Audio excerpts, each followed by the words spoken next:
In the elegant atmosphere of the Golden Oaks restaurant, Martha Weaver was stunned into silence when Philip, her new son-in-law, pushed a document toward her, an application for a nursing home. The house where she had built 40 years of memories was about to be stolen by a man hiding behind a mask of family. While he smugly believed she was weak and aging, Martha began a quiet journey to defend the legacy of her life. Hello, everyone. I'm Casey. Today, I want to tell you about Martha, a mother standing on the thin line between betrayal and resilience. Come with me and listen to the echoes of her heart, starting on the very night everything began to fall apart. I still remember the scent of the house that morning, the aroma of freshly ground coffee swirling with the lingering smell of old oak in Preston's study. Everything remained just as it had been for decades, yet the air felt heavy with a shift I couldn't quite name. As I walked down the stairs, I caught sight of Philip. He was moving things, casually rearranging the hand-painted ceramic bowls on the mantel as if they were mere clutter. A cold shiver traced its way down my spine. That shelf had stayed untouched since the day we buried Preston, each piece placed with a purpose that Philip would never bother to understand. This house in the suburbs was all I had left after Preston passed away. Every scratch on the hardwood floor and every rose bush in the garden held the ghost of his touch. To me, this was a sanctuary, a living map of our 40 years together. But to Philip, my daughter's new husband, it was nothing more than an asset that needed to be optimized. He was always complaining about the outdated heating system, or suggesting I install smart cameras instead of relying on my old brass locks. He didn't look at me as a mother. He looked at me like a piece of antique furniture with a cracked leg, something that had become an eyesore and needed to be hauled away. "Mother, we are going to Golden Oaks tonight. Philip has some wonderful news to share," Lillian had said earlier with a radiant smile. My daughter was far too innocent to notice that her husband's smiles never quite reached his eyes. At the restaurant, under the warm glow of the chandeliers and the soft hum of jazz, Philip ordered a bottle of expensive wine that Preston would have called a wasteful indulgence. Midway through the meal, Philip reached across the table and took my hand. His voice was sweet, dripping with a practiced kindness that felt suffocating. He told me they had discussed it thoroughly, and that this house was simply too large and dangerous for a woman living alone. He said it was time for me to receive professional care in a better place, a nursing home. I felt my heart tighten, the bite of steak in my mouth suddenly turning to ash. I looked at Lillian, praying she would say something, anything, to defend me. But she only looked down, nervously picking at the hem of her sleeve. Philip kept talking, his voice a steady drone about real estate prices hitting their peak and the $400,000 he had already calculated. He called me Mom, but his words were stripping away my agency and my right to grow old in my own home. In that moment, the pain gave way to a cold clarity. The battle to protect Preston's legacy and my own dignity had officially begun. After that terrible dinner at Golden Oaks, I spent the night praying it was just a moment of impulsive talk brought on by too much wine. I wanted to believe that Philip had simply misspoken, that the man my daughter loved couldn't possibly be so cold. But the next morning, before the Virginia sun could even begin to warm the floorboards of the porch, I found him in the living room. He stood there with a tablet in one hand, his finger pointing at our family portraits as if he were an insurance adjuster cataloging items in a warehouse. There was no warmth in his movements, only the clinical precision of someone preparing for a liquidation. "Mom, these old wooden frames are just dust magnets," Philip said, without even bothering to look my way. He reached up and took down the black and white photo of Preston and me on our wedding day. He set it aside on the coffee table with a careless thud, replacing it with a sleek digital frame he had ordered online. Preston used to say those oak frames held the weight of our years together, that the wood itself breathed with the history of our family. To Philip, they were just clutter that stood in the way of his vision of minimalism. He didn't stop at the photos. He had already installed a Nest thermostat, locking the settings on an eco mode that left me shivering in my own shawl once the sun went down. Every time I tried to ask him how it worked, he would give me that patronizing smile, telling me that the technology was too complex for me and that he was only doing it for my safety. He was slowly turning my sanctuary into a cold smart box where my memories were being pushed into the darkest corners. The deepest ache, however, didn't come from Philip. It came from Lillian. My own daughter came to me later that afternoon, clutching a bag of supplements and brochures for what she called a high-end retirement community. She took my hand, her eyes filled with a genuine worry that somehow hurt more than Philip's arrogance. She told me that Philip was right, that the house was too big, and that I had started to become forgetful about the stove. She spoke about 24/7 medical care and making new friends, completely unaware that Philip had taken her natural love for me and turned it into a tool to dismantle my life. Lillian couldn't understand that tending to my rose bushes or dusting Preston's old study wasn't a burden. Those tasks were the very reasons I got out of bed every morning. Later that day, I sat alone in the kitchen, my thumb tracing the worn gold of my wedding ring. The house was quiet until I heard Philip's voice echoing from the hallway. He was on the phone, and the sweet, artificial tone he used with me was gone. He spoke about the prime location of the property and how once he got the old lady into a home, they would have the capital they needed for a project in Florida. He laughed, saying I didn't have the slightest clue about land values. I sat there, paralyzed, as the truth settled into my bones. The talk of my health and modernizing the house was a lie. It was a calculated plan to take everything Preston and I had built. The pain I had been carrying began to burn away, replaced by a cold, sharp clarity. I wasn't just a grieving widow. I was Martha Weaver, a woman who had built a life from nothing, and I would be damned if I let this outsider tear it all down.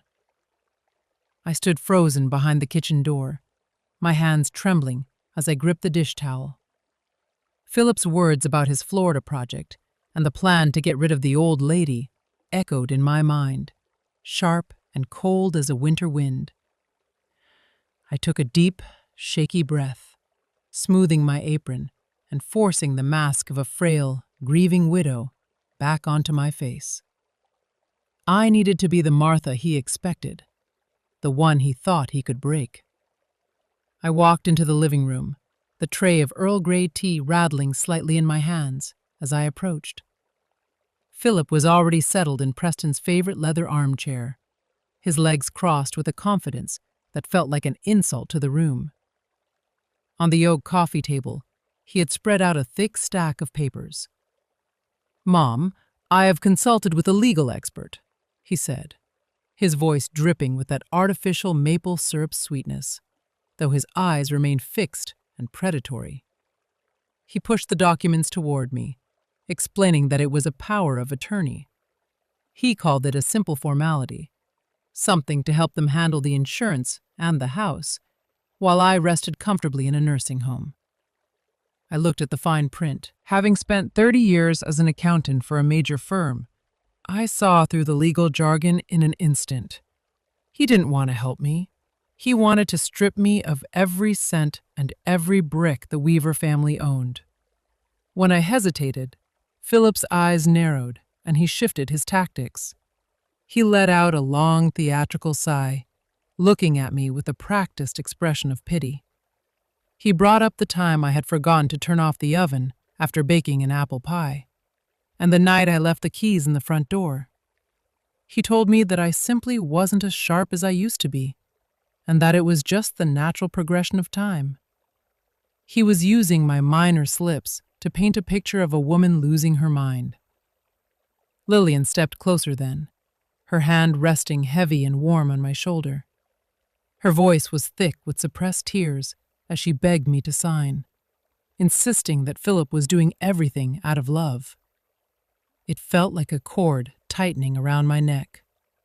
My own daughter was being used to help a predator tighten the knot.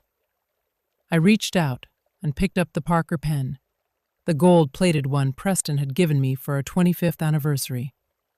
Philip smirked, a small, triumphant twitch of his lips that signaled he thought the game was over.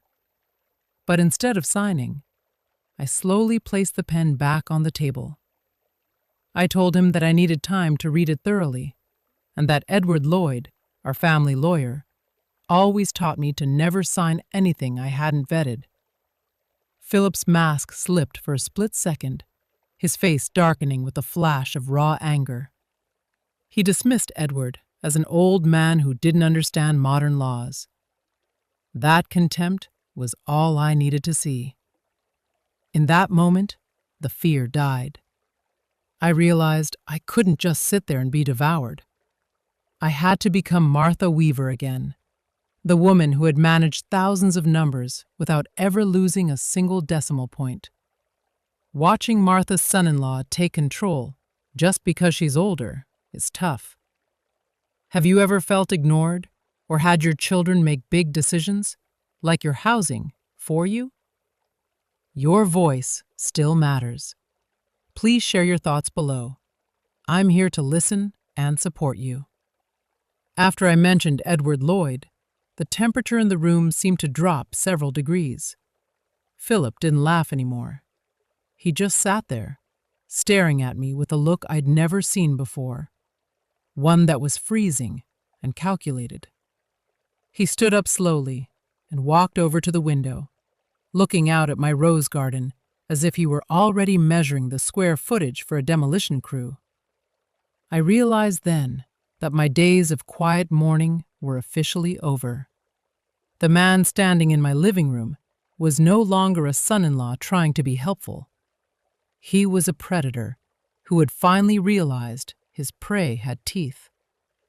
I kept my face as still as possible, clutching the tea tray until my knuckles turned white, while he spoke in a low, dangerous murmur about how I was being overly sensitive. Monday morning arrived with a gray, heavy sky that seemed to press down on the roof of the house. I was in the kitchen, still clearing the breakfast dishes, when Philip let himself in through the back door. He wasn't alone. He was followed by a man named Richard Fox, whom he introduced as a brilliant financial consultant and notary. Richard wore a cheap, shiny suit that crinkled when he moved, and he carried a black leather briefcase that he snapped open with an aggressive click.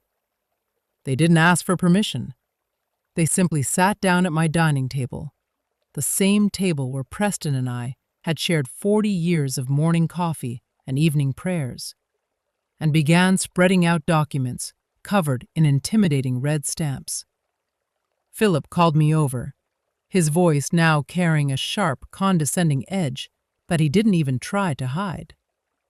He told me that Richard had reviewed the property records and that, given current inflation and rising maintenance costs, keeping this house was a disastrous financial mistake. They began a relentless session of mansplaining, throwing complex terms at me like safe harbor transfers and tax liability mitigation, as if they were speaking to a child who couldn't count to 10.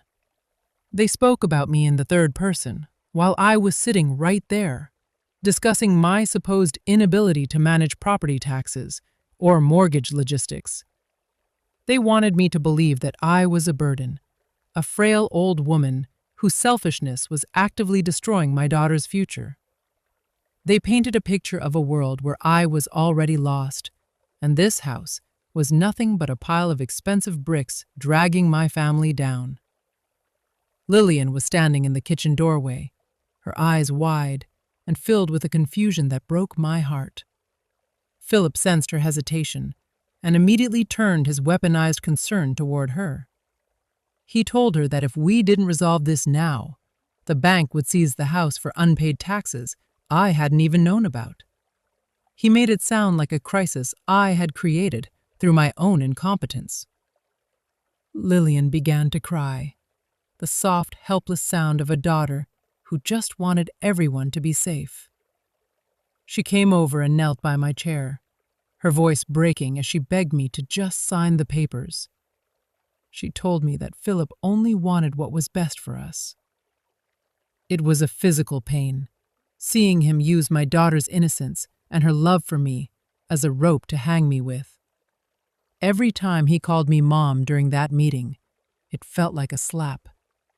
He was using the most sacred word in our family to strip away my freedom. That afternoon, after Richard and Philip had left to discuss their next move, I began to clean the living room in a state of numb shock. I found myself standing in front of the wooden shelf where I kept a small, cobalt blue ceramic bowl.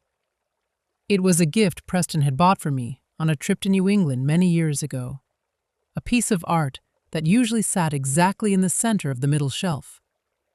I noticed it was shifted slightly to the left. When I picked it up to dust the area, my heart stopped. Taped discreetly to the back of the shelf, hidden in the shadows right behind the bowl, was a tiny black device with a lens no bigger than a fly's eye. A hidden camera. My hands began to shake so violently I almost dropped the bowl. Philip had been watching me. He had been listening to my private conversations, monitoring my movements, and invading the one place on earth where I felt safe. The violation felt like a cold hand around my throat. He had desecrated the privacy of a widow in her own sanctuary. I sat in the dark that night, unable to sleep, listening to the wind rattle the window frames. I didn't cry. The time for tears had passed, burned away by a cold, sharp clarity that began to settle over my mind. I started to do the math. I thought about the $15,000 I had paid for their wedding, the numerous times Philip had borrowed money for investments that never seemed to materialize, and now this elaborate scheme to take my home. He thought I was a senile old woman who was easy to manipulate, but he had forgotten something very important. Before I retired, I spent 30 years managing the books for a massive construction company. I had navigated thousands of complex line items and found discrepancies that would have bankrupted lesser firms. I knew how to find the holes in a ledger, and I was going to find the holes in his plan. I couldn't tell Lillian yet. She was too deep under his spell and would only alert him to my discovery. I was alone in this, but for the first time in months, I felt powerful. In the silence of the room, I reached for my phone and sent a careful, steady text to Lawyer Lloyd. I told him I needed his help immediately. I told him there was a snake in my house, and I was ready to drive it out. After I hit send on that message to Edward, I set the phone down with hands that would not stop shaking. I looked toward the ceramic bowl, knowing that the small black eye was still there, lurking and watching my every move.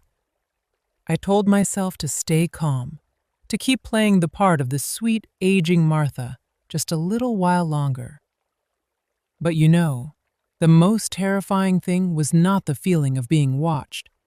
It was the realization that I was slowly becoming a ghost in my own home, a stranger in the very sanctuary I had built with Preston over 4 decades. In the days that followed, Philip and Lillian began to live in a world of hushed tones and long, whispered conversations.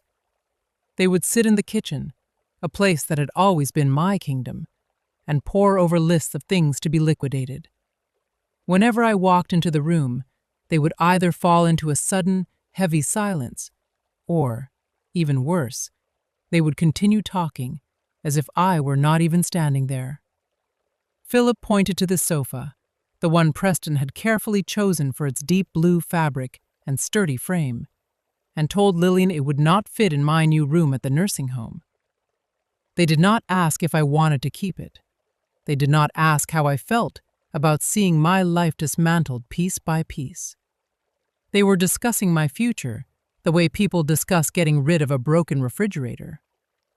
This feeling of being marginalized, of being treated like a piece of old furniture that had become an eyesore, was more painful than any direct insult. The Weaver house had always been defined by the smell of roasting chicken or a slow simmering Virginia stew. But Philip had put an end to that. He started bringing home pre-packaged canned meals, claiming it was for my own good, because I should not be standing over a hot stove anymore. He talked about fire hazards and safety, but I knew the truth. He wanted to erase every trace of me from this house, from the scent of fresh food to the comforting rhythm of a kitchen in use. Watching Lillian eat that soulless food and praise Philip for being so thoughtful made my heart ache. During those meals, Philip would go on and on about the amenities of senior living as if it were some kind of paradise, while I sat there feeling like a criminal, waiting for the day of my deportation. I sat at the table, slowly chewing the bland processed food and looking out the window at the quiet porch. I realized that when people decide you are useless, they also become incredibly careless. Philip thought he had broken my will. He thought my silence was the quiet of surrender. But he was wrong. Behind this mask of the submissive mother was a mind working at full capacity, recording every action and every slip he made. I was not just protecting a house anymore. I was fighting to reclaim my right to be a human being, to be respected, and to have a voice. I whispered a silent prayer to Preston, asking for the strength to finish this lonely journey. That night, after I sent that message to Edward, sleep was a stranger to me. The grandfather clock in the living room, a piece Philip had once complained about because the ticking gave him a headache, suddenly became the heartbeat of the entire house. I lay there in the silence, staring into the dark, wondering how I had let a snake slide so easily into the sanctuary Preston and I had built. Every creak of the floorboards felt like a warning. I realized that my kindness had been my greatest vulnerability. But tomorrow, I would turn that vulnerability into my shield. I woke up with a quiet, burning resolve. I wouldn't let him see me tremble.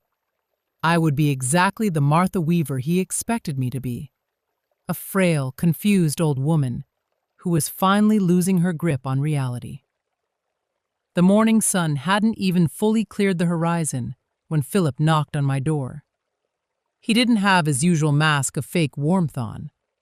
Instead, he looked grave, wearing a serious expression that I knew he had practiced in the mirror.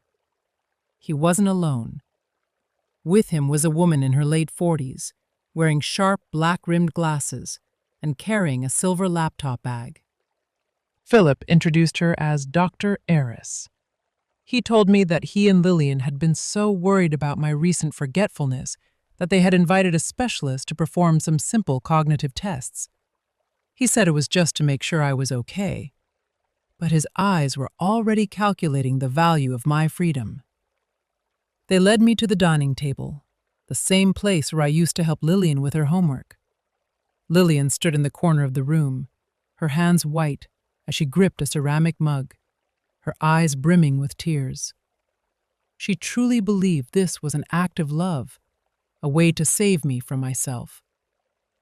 The woman began to ask questions that felt like a deliberate insult to my intelligence. She asked me what day of the week it was. She asked me to draw the face of a clock and place the hands at 10 past 11. She asked me to subtract 7 from 100 and keep going until I hit 0. Each question was like a slap to the face of someone who had managed thousands of balance sheets for a construction firm. I could feel Philip standing behind her, his arms crossed, his eyes gleaming with a sixth sense of triumph every time I purposely hesitated or pretended to struggle with a number. He wanted me to fail. He needed a piece of paper that said Martha Weaver was no longer fit to hold the keys to her own life. I watched him out of the corner of my eye, seeing the predatory stillness in his posture. He thought he was watching a fire go out, but he didn't realize I was just hiding the embers. The testing lasted nearly 2 hours, a long, exhausting crawl through psychological traps designed to find weakness. When Dr. Eris and Lillian finally stepped into the back room to discuss the initial results, Philip stayed behind. He seemed restless, and then his phone began to ring. He looked at the screen, hissed a curse under his breath, and stepped out onto the porch to take the call. In his haste, he left his expensive leather briefcase sitting right there on the sofa. Through the window, I could hear his muffled voice, harsh and impatient. He was growling at someone on the other end, telling them that the Virginia property was almost settled and not to push him. My heart hammered against my ribs like a trapped bird. I knew this was my only chance. I glanced toward the hallway to make sure Lillian and the doctor was still occupied.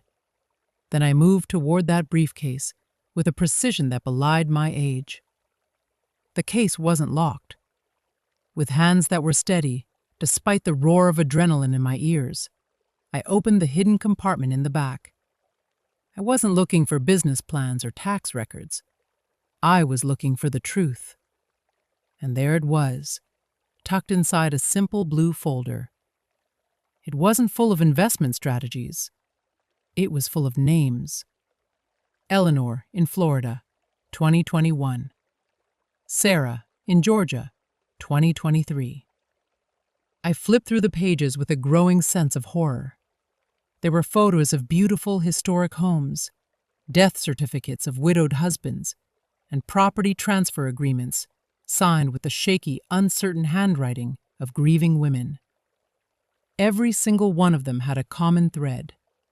Philip Green had appeared in their lives as a son-in-law or a legal guardian right after they lost their partners. He wasn't just targeting me. He was a professional predator, a hunter of widows who used the cover of family to pick his victims clean. He hadn't married Lillian because he loved her. He had married her because he knew Preston had left us a legacy that was worth a fortune. I saw my own name on a draft document at the bottom of the pile, the next name on a list of casualties. I heard the heavy thud of Philip's footsteps returning from the porch. In a blur of movement, I slid the folder back into its place, snapped the briefcase shut, and returned to my chair. I picked up a local newspaper, letting my hands shake just enough to look convincing. When he walked back into the room, he looked at me with deep suspicion, his eyes scanning the area. I adjusted my face, making myself look like an old woman who had just drifted off into a nap. He let out a breath and told me that the doctor had found signs of mild cognitive decline. He said they would be making arrangements to move me to a specialized care center by the end of the week. He mentioned that the house would have to be sold to cover the costs of my care, speaking as if the decision had already been made by a higher power. I let the tears fall then, real tears that spilled over my cheeks. Philip thought I was crying out of fear and helplessness, but I was crying because of the sheer disgust I felt for the man standing in my living room. I didn't say a word. I let him believe he had won. As soon as he walked the doctor to her car, I hurried into the bathroom and locked the door. I leaned against the cold tile, my breath coming in short gasps, and I dialed Edward Lloyd's number. When he answered, the shakiness was gone from my voice. It was replaced by a cold, hard edge that had been forged in 40 years of weaver pride. I told him that Philip had done this before, that I had seen the evidence of other women he had destroyed. I told him he needed to contact Detective Sarah Miller immediately because we were running out of time. Edward was silent for a few seconds, and when he spoke, his voice was warm but steady. He told me he knew I could do it. He revealed that Detective Miller had been tracking Philip Green for a long time, but had never been able to find a victim who could provide the bridge to his past crimes. He told me I was the only one who could bring him into the light. He asked me to keep playing the part of the confused mother for just 2 more days. He promised that he and Miller would arrive on Friday morning and told me not to be afraid because they were standing right behind me. I hung up the phone and looked at myself in the mirror. My face was lined with the maps of my 68 years, but my eyes were burning with a clarity that Philip would never understand. He thought he was playing a game with a tired old woman, but he didn't realize that I had seen every single one of his cards. I was a weaver, and I was going to protect my daughter and my home until my very last breath. Thursday morning in Virginia arrived with a sky the color of lead, heavy and gray. I stood before the vanity mirror in my bedroom, practicing the slight squint of confusion in my eyes and the subtle tremor in my hands as I reached for my hairbrush. It took a long moment to steady my breathing and convince myself that I wasn't betraying Lillian.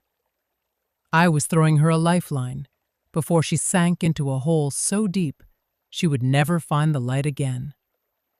When I finally gathered the courage to walk downstairs, I found Philip already at the dining table, his fingers flying across his laptop keyboard. The cool blue glow of the screen reflected off his face, casting a shadow that made him look like a total stranger, someone devoid of any warmth or humanity. "You forgot to plug in the kettle again, Mom," Philip said, his voice carrying a tone of forced, weary patience as he saw me standing in the kitchen. He didn't look up from his screen at first, but then he stood and walked over to me, moving with a deliberate slowness, as if he were explaining a complex concept to a small child. He told me that I just needed to tap the sensor button and that the world had moved on from the clunky mechanical things of the 80s. I nodded repeatedly, letting my eyes go a little vacant, and purposely dropped my spoon onto the tile floor. I apologized in a hushed, fluttering voice, mentioning how Preston always said the old ways were more durable. Philip just gave a small, contemptuous smirk, the kind of look reserved for something that has outlived its economic usefulness. He was so certain of my obsolescence. He believed that because I struggled with the touchscreen, I would never realize he had been secretly diverting my Social Security statements to a ghost address in Richmond. Around noon, Philip announced he had to leave for a meeting with his notary partner, Richard Fox. He told Lillian to take me for a walk in the park to get some fresh air, his way of clearing the house so he could finalize his dirty business. I waited until I heard his car pull out of the driveway. While Lillian was in the backyard, searching for the dog's leash, I slipped into his home office. This time, I wasn't looking through his folders. I went straight for the wastebasket. People say that if you really want to know the truth about someone, you should look at what they throw away. Buried at the bottom under some discarded junk mail, I found the torn pieces of a receipt from a pawn shop in Arlington. It listed a gold Rolex and a set of heirloom pearls. My heart squeezed tight in my chest. Those weren't my things, but I recognized the name on the account. They belonged to Eleanor, the woman from Florida in his blue folder. He was dismantling her life, piece by piece, turning sacred memories into cold, hard cash under the guise of being her legal protector. I was still standing there, staring at the scraps of paper, when Lillian walked into the room, She asked me what I was looking for, her voice filled with that same heartbreaking worry I had seen all week. I moved quickly, sliding the receipt into the deep pocket of my apron and offering her a weak, apologetic smile. I told her I thought I had left my glasses on the desk and about how my memory seemed to be failing me more every day. Looking at my daughter, the pain was almost unbearable. She still believed this marriage was a fresh start, a beautiful beginning after years of struggle. She believed Philip's promises about a bright future in the Florida sun, where I would have the best care money could buy. She couldn't see the massive distance between the way we viewed family and the way Philip did. For Preston and me, family was a sanctuary of sacrifice. For Philip, family was a business model, and I was just a bad asset that needed to be liquidated to recover his investment. I eventually made it back to my room and locked the door, leaning my head against the wood until the world stopped spinning. I pulled out the receipt and my old flip phone, the one Philip always mocked as an ancient relic. He thought my preference for physical buttons was a sign of a failing mind. But it was that very phone that allowed me to communicate outside his digital surveillance. I carefully snapped a photo of the pawn receipt and sent a text to Detective Miller, including the license plate number for Richard Fox's car that I had noted earlier that morning. Every piece of the puzzle was finally clicking into place. Philip was probably out celebrating right now, thinking he had me locked in a cage of my own aging and ignorance. He had no idea that his own arrogance was his greatest blind spot. He was preparing for the final signing of the transfer papers tomorrow morning, convinced he had already won. But tonight would be the last night he would ever sleep under the Weaver roof as a member of this family. I sat in the quiet of my room, watching the shadows lengthen across the floor, and felt the strength of my ancestors rising within me. The game was almost over, and for the first time in a long time, I knew exactly how it was going to end. Have you ever felt hurt when your children or grandchildren consider your life experiences outdated? Or have you ever had to pretend to be weak to maintain peace at home? I'd love to hear your inspiring everyday stories. Please leave a comment below so we can empower each other. Thursday night stretched out before me like a long, winding road with no end in sight. I sat by the window in my bedroom, watching the late moonlight dance over the dew on my rose bushes, turning the garden into a sea of silver and shadows. In the pocket of my apron, that small scrap of paper from the pawn shop felt like a burning coal against my hip. It was a constant stinging reminder of the cold truth I now carried alone in this house. Down the hall, I could hear the faint, rhythmic sound of Philip snoring. He was sleeping the deep, peaceful sleep of a man who believed he had already won, a man who thought that by tomorrow afternoon, he would be the master of everything Preston and I had built. He had no idea that in the quiet corners of this town, the people who still valued the truth were already moving into place. He thought I was just a tired old woman fading into the background, but he had forgotten that even the quietest person can find their voice when their home is at stake. The next morning, I woke up before the sun, my mind clear and my heart steady. I told Lillian I needed to run to the craft store in Old Town to pick up some more yarn for the sweater I was knitting for my grandson. It was a simple, believable excuse that allowed me to slip away without Philip's suspicion. I drove to a small, tucked-away coffee shop on a side street where the smell of roasted beans and old paper always made me feel safe.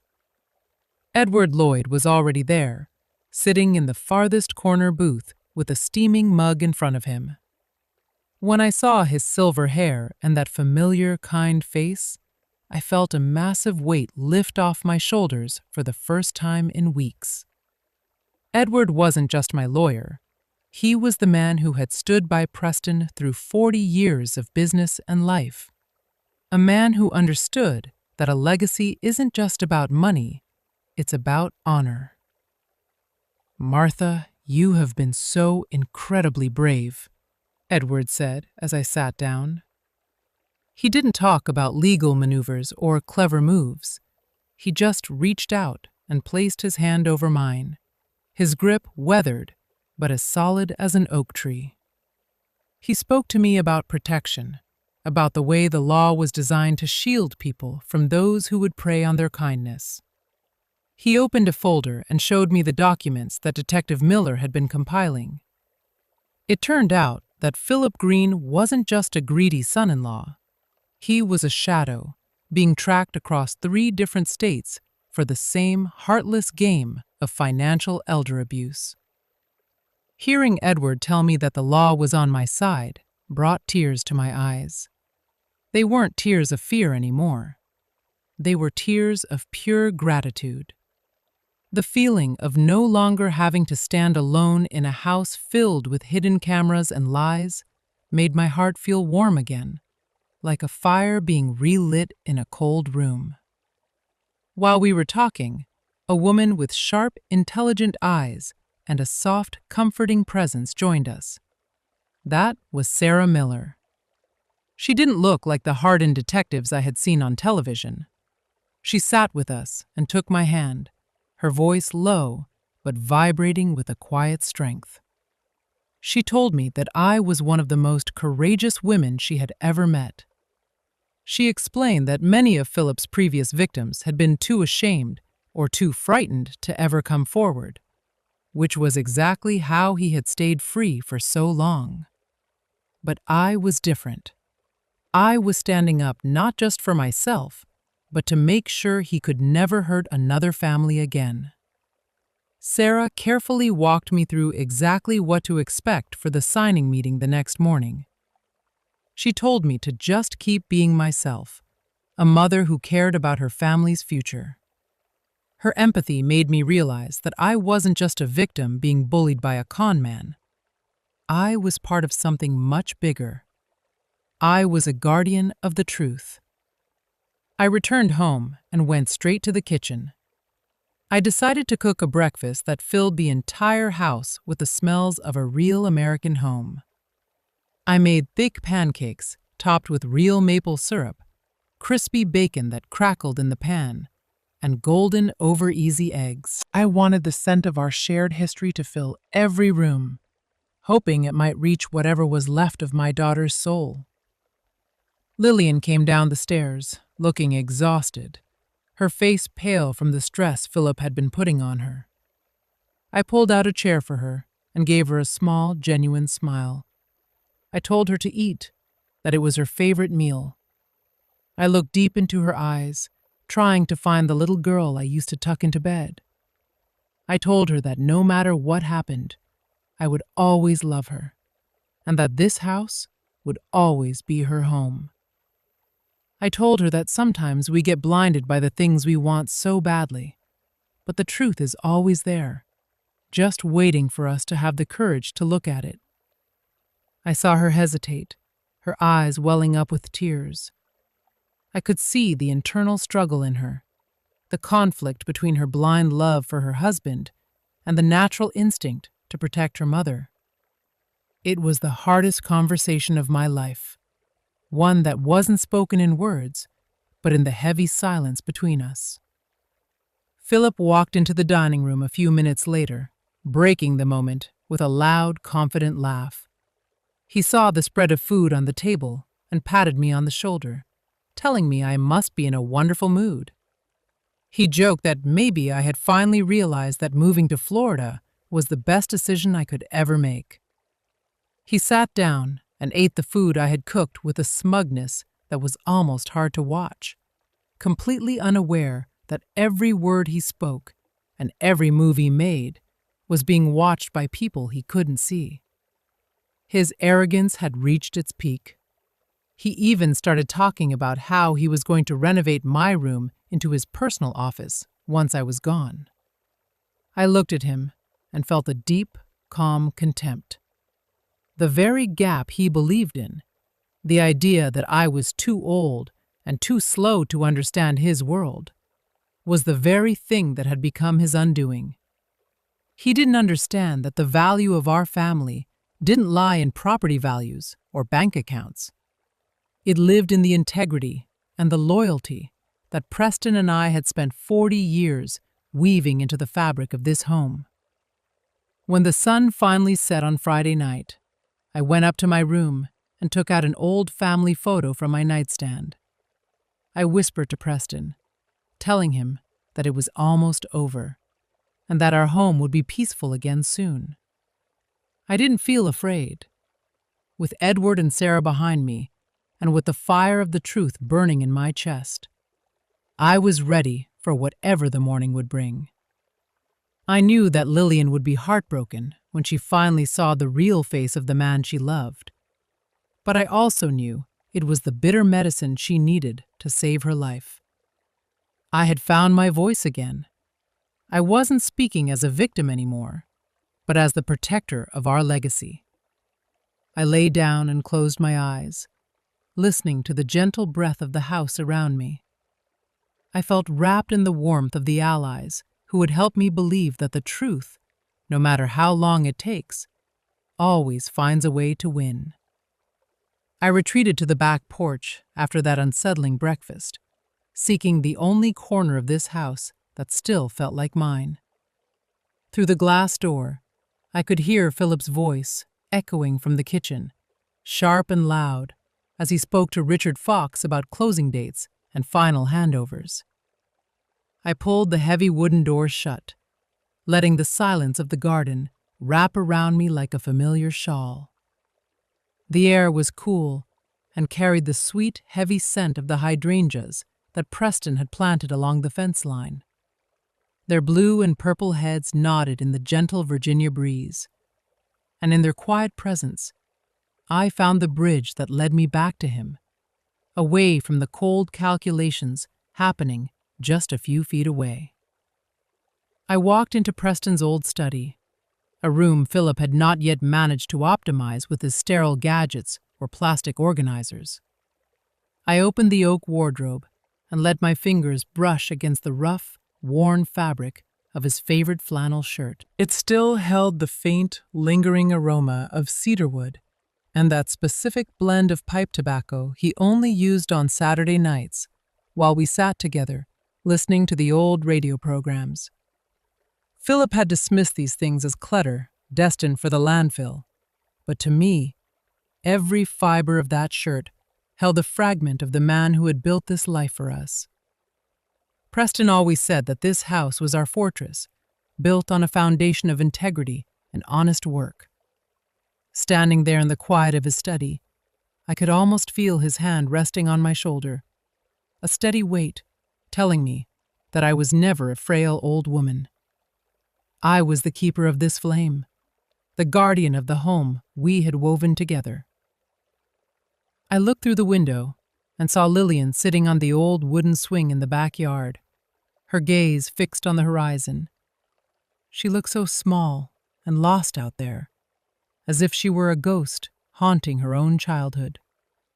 Philip was slowly breaking the bond between my daughter and me, replacing our history with a map of whispered lies and shiny, empty promises. It broke my heart, knowing that tomorrow I would have to destroy the illusion of her happiness. But a mother knows when a foundation is too rotten to save. I realized then that I was not doing this to punish anyone, but to rescue Lillian from her own innocence. Preston had taught her how to take her very first steps on this grass, and now it was my turn to teach her how to stand tall when the truth finally came to light. A mother's love is the only bridge that never truly falls, no matter how fierce the storm becomes.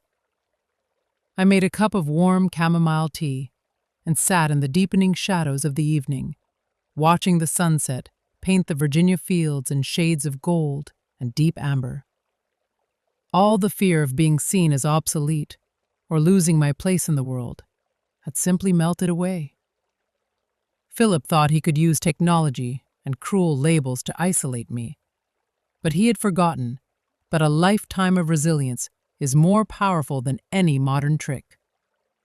Tonight would be the last night of pretense. Tomorrow, when the dawn broke, I would step out of the shadows for good. I was no longer a widow standing alone against a predator. I had Preston in my heart, Edward and Sarah at my side, and the truth as my guiding light. I was ready to protect our legacy with the quiet, unstoppable power of unconditional love. The fateful Friday morning that would change the course of my life arrived with a sun that felt brittle, like it might crack under the weight of the silence hanging over our home. I stood in my kitchen, the very heart of the house, where I had spent 40 years making Sunday roasts and holiday pies, watching Philip bustle about with the forced cheerfulness that made my skin crawl. He had gone out early to bring back a box of Dunkin' Donuts and a carrier of hot coffee, trying to paint a picture of family harmony before the trap was set to snap shut. The sweet fried scent of the donuts clashed with the bitter tension in the air, and artificial peace that felt as flimsy as paper. I took a slow breath, adjusting my reading glasses, and feeling the cold weight of the truth resting in my chest. I looked up at the framed photo of Preston on the wall, his eyes steady and kind, and I whispered a silent promise that this would be the day the snakes were finally driven from our sanctuary. The doorbell rang exactly at 10 o'clock, a sharp, intrusive sound that seemed to vibrate through the old floorboards. Richard Fox stepped into my home with that same cheap, shiny leather briefcase, his face set in a mask of professional gravity that he likely thought looked impressive. Philip wasted no time at all, clearing away the half-eaten donuts and spreading out the thick, heavy contracts across the dining table as if he were preparing for a grand inauguration. He pulled out a chair for me with a flourish of false courtesy, telling me to sit down and that Richard had finished all the details for what he called an asset protection trust. He spoke about a life of luxury and ease in the Florida sun, about me never having to worry about property taxes or the maintenance of this old house again, his voice like a seasoned salesman. Lillian sat right beside me, her hand resting near mine on the table. When I reached out to touch her, her skin was like ice, her fingers with a fear she couldn't quite name, but could clearly feel. Philip began to throwing around legal terms like escrow and fiduciary duty and irrevocable trust, letting the jargon hang in the air like a thick fog intended to confuse and disorient me. He looked at me with as if he were teaching a toddler the alphabet, completely certain that I was drowning in the sea of words he had conjured. I didn't pick up the pen right away. Instead, I began to slowly and deliberately turn the pages of the contract, my eyes tracing the lines of text I had already memorized with Edward Lloyd's help the night before. I made sure to let my hands shake just a bit, playing the part of the overwhelmed and aging widow until I reached the section regarding the beneficiary. I paused there, looking up at Philip with a practiced look of vacant confusion. I asked him, in a voice that sounded, why the assets were being transferred into a private investment fund in his name only, and why the registration address for this fund was in a state I had never even visited. I watched the color drain from his face in an instant, a sudden paleness that no amount of practiced charm could hide. He let out a forced, nervous laugh, glancing over at Richard Fox for some kind of support. He told me it was just a highly optimized tax structure, recommended by the top experts, and that I didn't need to worry my head about the complicated technical details. He pushed the paper closer to me, his eyes now flashing with an impatience that was beginning to border on a physical threat. He was so sure that the label of the forgetful old lady would be enough to cover every lie in his story. When I still didn't sign, Philip's patience finally snapped like a dry twig in a storm. He stood up abruptly, his chair against the hardwood floor, and he leaned over the table until his face was only inches from mine. He planted his heavy hands on the wood, looming over me in a way that was meant to make me feel small and powerless. He started listing my mistakes again, throwing them at me like stones, mentioning the oven I had left on and the keys I had forgotten in the front door. His voice rose with a controlled as he told me I was no longer capable of managing my own life. He looked at Lillian and then back at me, asking if I really wanted to see my only daughter out on the street because of my own stubborn selfishness. He was using the safety of my child as a hostage in a house that belonged to me, trying to break my spirit with the very love I had for my family. The violation of that moment was the final straw that broke the last of my patience. The anger that had been simmering in me for weeks finally turned into a cold, hard resolve that felt like iron in my veins. I stood up slowly, matching his height and his gaze, refusing to blink or turn away. I asked him, my voice now, if he was truly worried about Lillian's safety, or if he was just worried about his own bottomless greed. The room went, the only sound being the ticking of the grandfather clock in the hallway. Philip's face turned a deep, ugly shade of red. His mask of the dutiful son-in-law finally shattered beyond repair. Richard Fox tried to intervene, mentioning the legal consequences of not following the plan, but I turned to him and told him to be quiet. I told them both that I might be older, but I had spent 30 years managing the books for a major firm, and I knew exactly what a predatory contract looked like. I saw the first flicker of real, raw fear in Philip's eyes then. He reached out to grab the pen, perhaps thinking he could force my hand by sheer strength. But then the sound of sirens began to wail from the end of the street, getting louder and closer with every second. I offered him the calmest, most peaceful smile I had ever worn in my life. I told him he was right about one thing, that everything was going to change today. But the person who would be leaving this house and this family forever wasn't me. Seeing Martha stand her ground was truly moving. Have you ever faced family pressure and struggled to stay firm? What do you think of her courage? Share your thoughts below. Let's support each other and keep our voices strong. The wail of the sirens outside on the gravel driveway was a sound I will never forget. It tore through the suffocating air of the living room like a lightning bolt, shattering the artificial peace Philip had tried to build. I watched his hand freeze mid-air, the expensive gold pen he was holding slipping from his fingers and hitting the oak table with a sharp, hollow thud. He looked at me, then his gaze darted toward the window. The arrogant triumph that had filled his eyes just moments ago, evaporating into a cloud of pure, unadulterated panic. I finally let my shoulders drop, releasing the heavy weight of the frail, helpless widow I had been forced to play for so long. A wave of relief washed over me, so powerful it felt like a physical force lifting a mountain off my chest. I looked him dead in the eye and spoke in a voice that was no longer small or trembling. I told him that the truth had finally come knocking at our door. The front door opened wide, and the sound of heavy boots on the hardwood announced the arrival of the light. Detective Sarah Miller stepped into the room, followed closely by Edward Lloyd and 2 uniformed officers from the Virginia State Police. Sarah moved with a steady, lethal calm, walking straight toward the dining table, where the pile of fraudulent transfer papers sat like a poison. Philip tried to pull his mask back together, his voice rising in a desperate, strained attempt at authority. He shouted that this was a private family matter and that I was suffering from dementia, but he was only trying to help me manage my retirement. Detective Miller did not even blink. She reached into her blazer and pulled out a blue folder, the same one I had seen in Philip's briefcase. She called him by his real name, Philip Taylor, and listed the warrants for his arrest in Florida and Georgia. She told him they were not there because of my memory, but because of the 4 other widows he had stripped of their homes before he ever set foot in Virginia.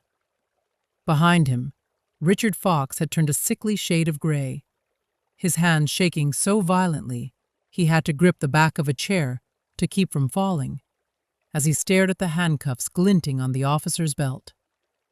Lillian stood there in a state of total, frozen shock, her eyes darting between the photos of the other victims and the man she had called her husband. She asked him what was happening, her voice cracking with a pain that felt like a physical wound. She reminded him that he had said he loved her, but he wanted to take care of me. But the man standing there now did not look like the person she married. Philip tried to reach for her, his mouth opening to unleash one last lie. But Sarah stepped between them, her presence an unbreakable barrier of steel. Lillian collapsed into her wooden chair, the breath leaving her lungs in a series of jagged, painful sobs.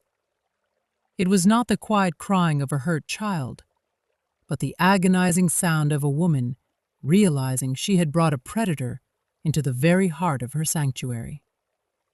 I moved toward her and wrapped my arms around her, holding her tight as she shook with shame and grief.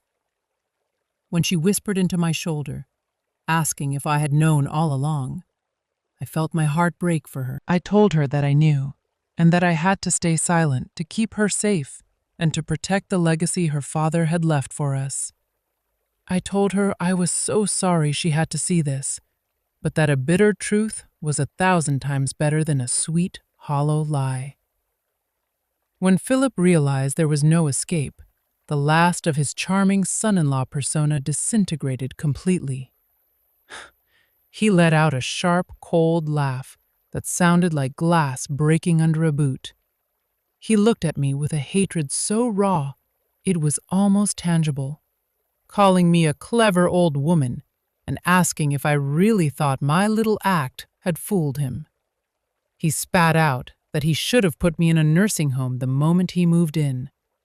Then he turned his venom toward Lillian, his voice dripping with a contempt that made my skin crawl.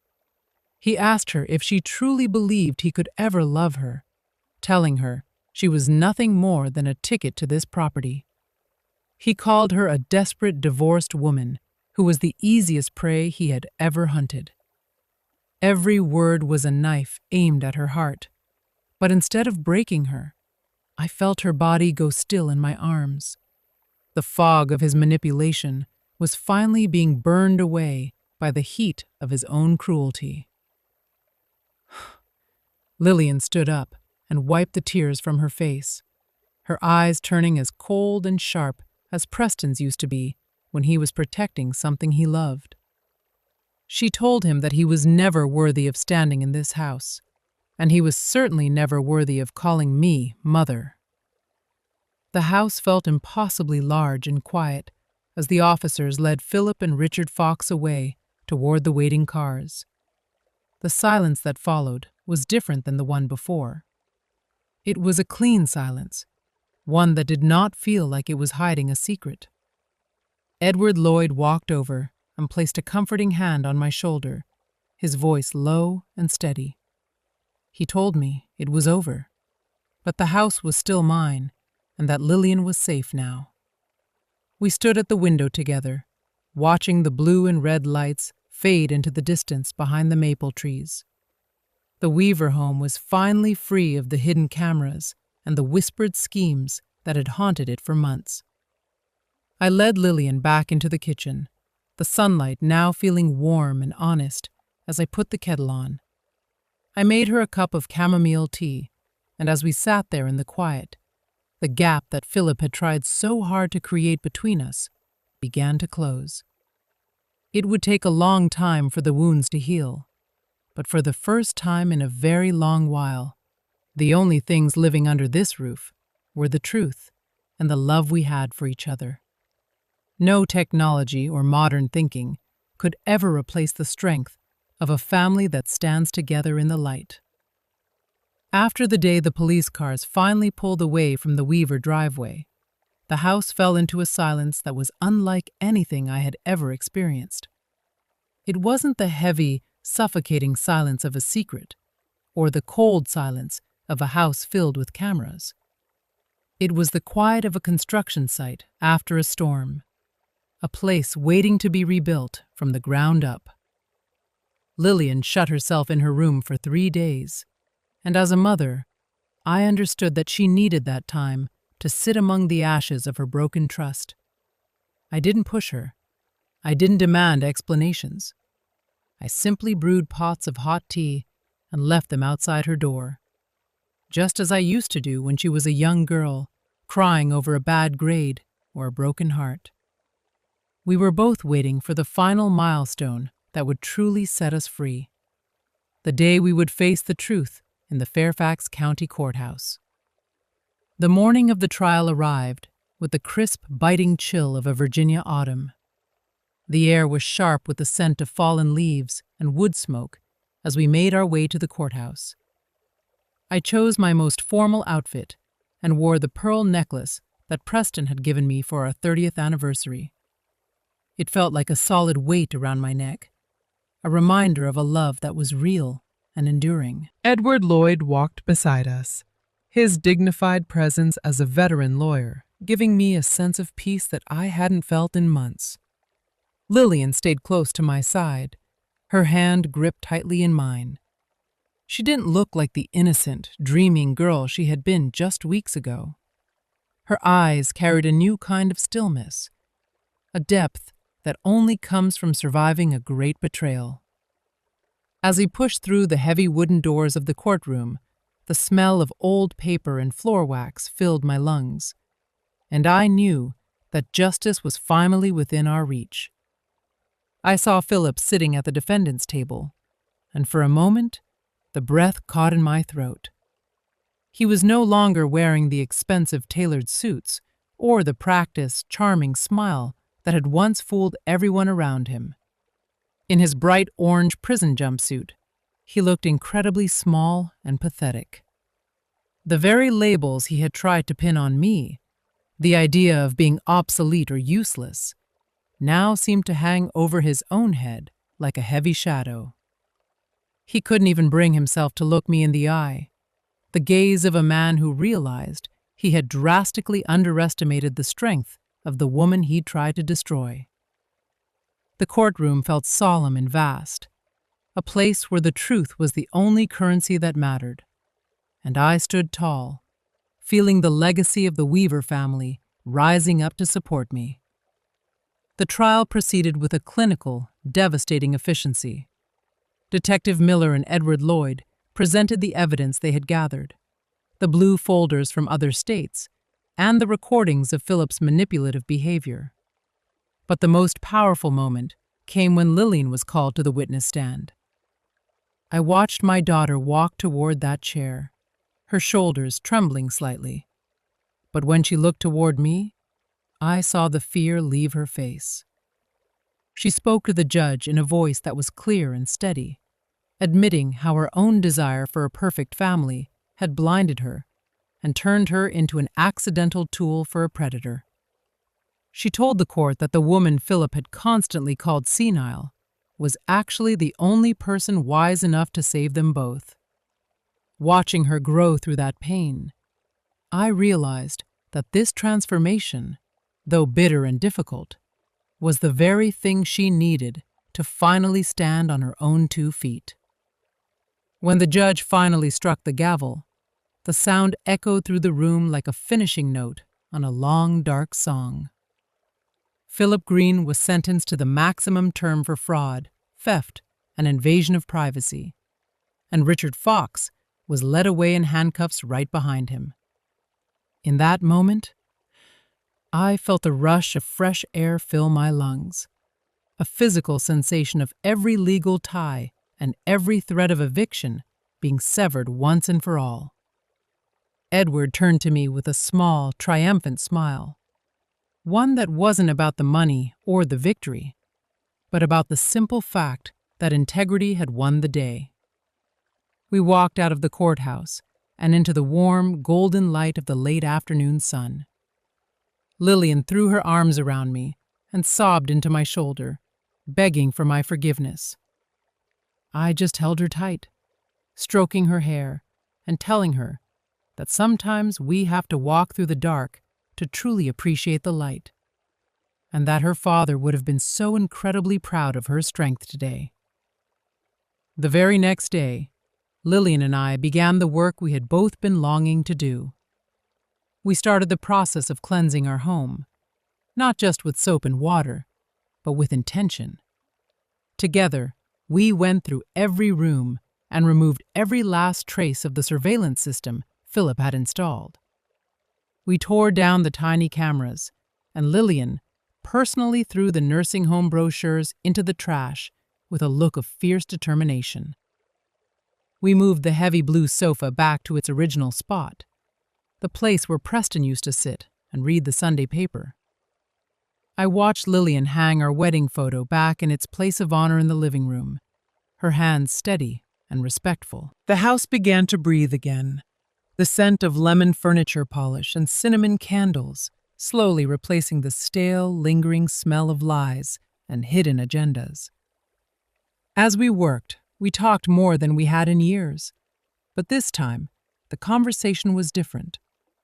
Lillian began to ask me questions, not out of pity, but out of a genuine desire to learn.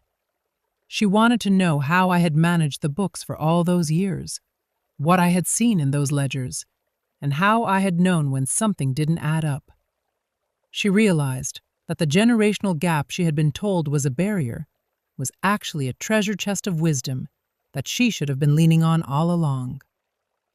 Our new bond wasn't built on me taking care of her, or her taking care of me. It was built on the mutual respect between two grown women who had faced a common enemy and come out the other side stronger. We were no longer a mother and a dependent daughter. We were partners, two weavers protecting a legacy that was meant to last for generations to come. That evening, we sat out on the back porch together, sharing a large piece of homemade apple pie that we had baked from scratch. It was the kind of food Philip used to mock as being too heavy and outdated, but to us, it tasted like home. As I watched Lillian smile under the soft glow of the porch lanterns, I knew that we had truly been healed. The Weaver house was no longer just a piece of real estate worth a certain amount of dollars. It was a living symbol of resilience and the undying love that Preston had left behind for us. I looked down at my own hands, seeing the age spots and the wrinkles that told the story of my 68 years, and I realized they were still strong enough to hold the reins of this family.